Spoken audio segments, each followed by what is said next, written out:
Good morning champions. आप सोच रहे होंगे कि मैम ये गुड मॉर्निंग क्यों बोल रही है।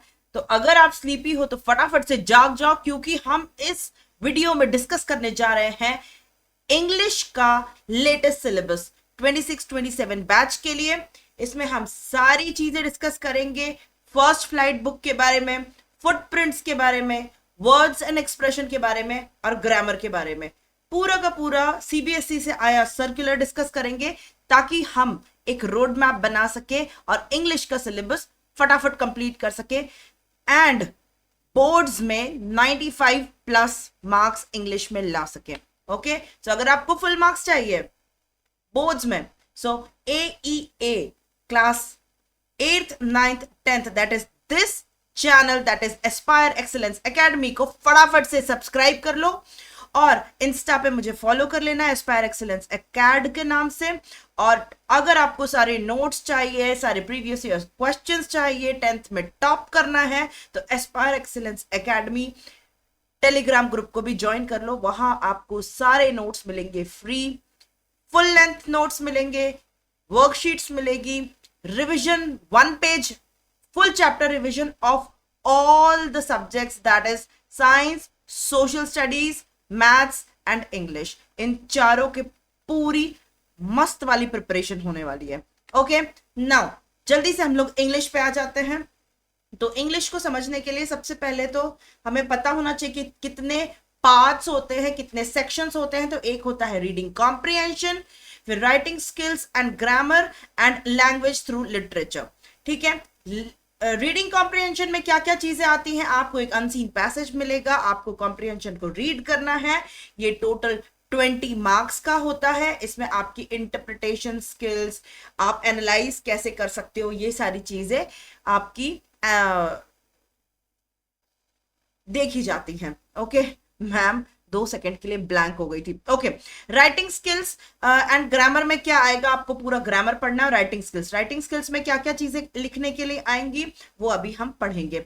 इसके बाद हम लोग लिटरेचर देखेंगे, उसमें ये जितनी भी किताबों के नाम मैंने बताए थे आपको, वो सारे हम देखेंगे। ठीक है, तो इन तीनों का जो वेटेज है वो है 20 marks for reading comprehension, writing skills and grammar के लिए 20 मार्क्स एंड लिटरेचर के लिए 40 मार्क्स। तो इस तरह से हो गया 80 मार्क्स और 20 मार्क्स आपके इंटरनल असेसमेंट के लिए। ठीक है, तो ये तो हमें एकदम क्लियर है।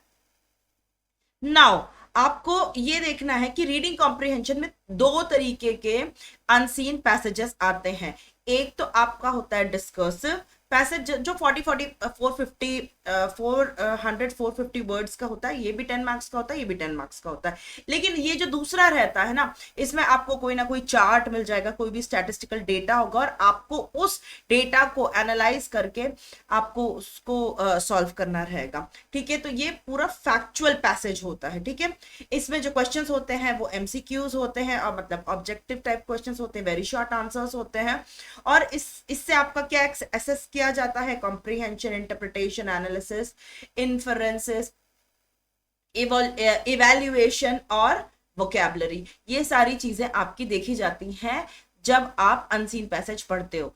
ये आपको पूरे 20 मार्क्स अगर लाने हैं तो आपको अच्छी खासी प्रैक्टिस करनी पड़ेगी, और मैं आपकी मजेदार प्रैक्टिस करवाऊंगी, ताकि एग्जाम के टाइम पे एक तो आपकी स्पीड रीडिंग होनी चाहिए, वो मैं आपको करवाऊंगी। आपको एनालिसिस आना चाहिए कि किस तरह के पैसेज आते हैं, फैक्चुअल पैसेज, और उसको हमको सॉल्व कैसे करना है।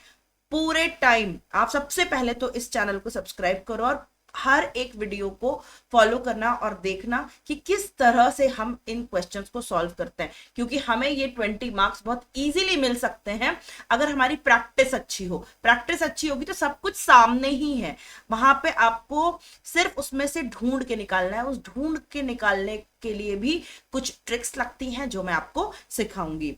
Okay, now if we talk about the section B, that is writing skills and grammar, इसमें आपको डिटर्मिनर्स पढ़ना है, टेंसेस पढ़ना है, मॉडल्स पढ़ना है, वर्ब सब्जेक्ट वर्ब कॉन्कॉर्ड पढ़ना है, फिर रिपोर्टेड स्पीच पढ़ना है। ठीक है, और इसमें एक्चुअली क्या होता है कि बहुत और भी चीजें आ जाती हैं, जैसे एक्टिव वॉइस, पैसिव वॉइस, और भी ऐसी चीजें आ जाती है जो आपको पढ़नी पड़ेगी, क्योंकि वो एरर वाले क्वेश्चंस आ जाते हैं कि एरर ढूंढो। तो एरर में आपको ये सारी चीजें आ जाती हैं, एक्टिव वॉइस, पैसिव वॉइस, और भी दुनिया भर की चीजें, ठीक है। तो इसीलिए ग्रामर तो मैं आपको पूरा अच्छे से करवाऊंगी, मैं आपको छोटे छोटे वीडियोस में कराऊंगी। क्या होता है कि YouTube पे आप जब पढ़ने आते हो तो आपको फुल वन शॉर्ट वीडियो मिल जाता है 4-5 घंटे का, आप उसको कंप्लीट कभी भी नहीं कर पाते हो। इसीलिए मैं एक एक टॉपिक का ग्रामर कैप्सूल्स बनाऊंगी, छोटे छोटे से कैप्सूल्स बनाऊंगी, एक टॉपिक को पूरी तरह से कवर करेंगे, किस तरह के क्वेश्चंस आते हैं वो सब करेंगे, और फिर आगे बढ़ेंगे दूसरे टॉपिक की तरफ, ठीक है। तो ऐसे छोटे छोटे वीडियोस आपको कंप्लीट करना भी आसान रहेगा, it will be easy for you to digest, और सारे जो PYQs है, प्रीवियस ईयर क्वेश्चंस है, वो भी मैं आपको सॉल्व करवाऊंगी, ठीक है। इसके बाद राइटिंग स्किल्स, एक हो गया अपना राइटिंग स्किल्स और एक ग्रामर। ग्रामर हमने देख लिया, अब हम राइटिंग स्किल्स में देखेंगे। तो आपको डिस्क्रिप्टिव पैराग्राफ लिखने को आएगा जो 5 नंबर का होगा, और या तो स्टोरी लिखने को आएगी, डायरी एंट्री। आपको इसकी भी सबकी मैं राइटिंग स्किल्स की बहुत बढ़िया प्रैक्टिस करवाऊंगी। तो ये 10 नंबर और ये 10 नंबर भी हमारे पक्के हो जाएंगे, ठीक है। तो अभी तक हमारे कितने हो गए, यहाँ 20 नंबर और यहाँ 20 नंबर, ये एकदम पक्के हो जाएंगे। अब आती है लिटरेचर की बारी। लिटरेचर में आपको बहुत सारी चीजें हैं जो आपको पढ़ना है, आपको बहुत सारे चैप्टर्स निकालने हैं, और उन चैप्टर्स को वन बाय वन हम स्टोरी की तरह पढ़ेंगे। उसमें क्या आता है, प्रीवियसली आस्क्ड क्वेश्चंस हम लोग करेंगे, और इतना सारा कुछ पढ़ना है। तो चैप्टर्स बहुत सारे हैं, इसीलिए अभी से प्रिपरेशन चालू कर दो, ताकि हम लोग सितंबर अक्टूबर तक पूरा सिलेबस कंप्लीट कर लें, और फिर आप आराम से मैथ्स, साइंस, सोशल और हिंदी पे फोकस कर सकते हो। अगर आपकी लैंग्वेजेस हिंदी और इंग्लिश, तो मैं आपको बोलूंगी कि आप सितंबर अक्टूबर तक पूरा कंप्लीट कर लो, ताकि लास्ट में आप बाकी जो मेन टफ सब्जेक्ट्स हैं उस पर ध्यान दे पाओ। क्योंकि क्या होता है, एंड में अगर आप इंग्लिश और हिंदी को छोड़ोगे तो आप इस पे अच्छा परफॉर्म नहीं कर पाओगे। तो अभी से चालू हो जाओ, रोज एक छोटा सा कैप्सूल खाओ, रोज आप मैम की वीडियोस देखो, आपको इतने आराम से समझ में आ जाएगा, आपका PYQs लग जाएगा, आप पूरी तरह से प्रिपेयर हो चुके होंगे, फिर आपका रिविजन चालू हो जाएगा, ठीक है। तो इस तरह से क्या होगा, फर्स्ट फ्लाइट जो बुक है उसमें हमें 9 ये और 9 प्रोज और 9 पोएम्स पढ़नी है। ये बहुत छोटे छोटे वीडियोस में आपके कंप्लीट हो जाएंगे, और मैं बहुत प्यार से आपको समझाऊंगी, आपको सब कुछ अच्छे से समझ में आ जाएगा, रट जाएगा। तो आपके ये 40 नंबर भी पक्के हो जाएंगे। फिर जो एक और बुक है आपकी, फुटप्रिंट्स विदाउट फीट, इसमें भी 9 चैप्टर्स है, और वर्ड्स एंड एक्सप्रेशंस में आपको 1 to 4 यूनिट आएगी, और 5 और 6 नहीं आएगी, 7 to 11 आएगी, ठीक है। तो आपको यहाँ पे ये डिलीटेड चैप्टर्स में है, ठीक है, आपके उसमें बुक में है, लेकिन आपको आएंगे नहीं 5th और 6th chapter. Got it? So I think you are good with the whole syllabus of English. अब हम फटाफट से कुर्सी की पेटी बांधते हैं और अपना सिलेबस कंप्लीट करने के लिए छोटे छोटे कैप्सूल्स में वीडियोस देखेंगे, एक एक टॉपिक को निपटाते चलेंगे। Don't forget to subscribe AEA, that is Aspire Excellence Academy, class 8th, 9th, 10th. Thank you so much.